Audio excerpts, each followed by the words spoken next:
How to attach a photo with Google Classroom. So if this is the class right here, and this is the assignment, upload a photo, I'm going to click on the assignment.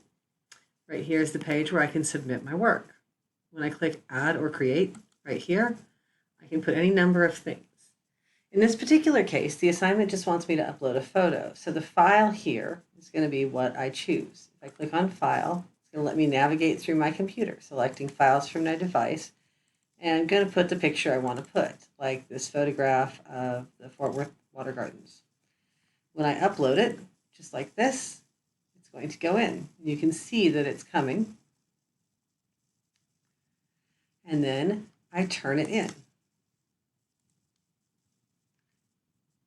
Now that is the student view. If I go back to the teacher view, I can see, if I'm the teacher, that this student has turned in the thing. Look, see, if I'm the teacher and you just turned in your work, I can see it, I can look at it, and I can give you a grade, and I can return it to you. All very easy. Once I've returned it as the teacher, back here in student land, you can go and you can see your assignment. You can say under this is the class, that was the assignment. Sure enough, it's turned in and I got 100 points.